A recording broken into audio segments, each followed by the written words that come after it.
Kali ini saya akan memberitahukan bagaimana caranya untuk mengasah gunting.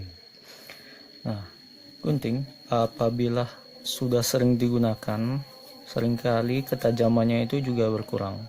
Apalagi jika bagian yang digunting itu adalah benda-benda yang cukup keras, seperti kertas yang tebal atau kain yang terlalu tebal yang seratnya juga kasar.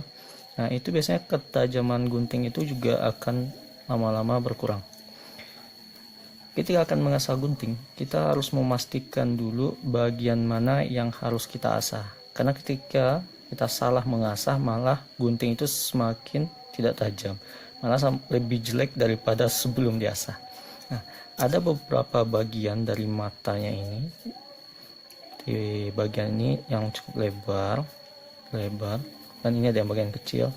Nah, ketika mengasah gunting, pastikan yang diasah itu adalah bagian yang kecil ini. Yang kedua bagiannya harus diasah. Jangan pernah mengasah pada bagian yang ini. Atau yang ini juga, apalagi kedua-duanya. Karena ini malah kalau diasah, ketajaman sini berkurang, malah dia semakin tidak bisa buat dipakai menggunting.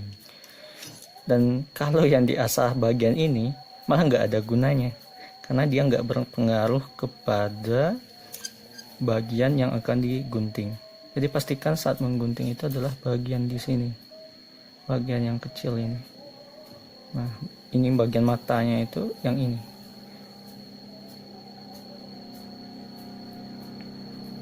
Nah, dan hasilnya juga bisa berbeda-beda tergantung tingkat kekerasan gunting itu sendiri. Kalau gunting-gunting yang kekerasannya cukup tinggi, biasanya mengasahnya juga lebih lama dan lebih butuh energi, tapi hasilnya juga lebih maksimal. Kalau gunting-gunting yang sifatnya agak lunak, seperti yang banyak mengandung aluminium, nah kalau itu biasanya diasah pun dia juga cepat tumpul lagi, karena emang tipenya seringkali tidak bisa dipakai berkali-kali.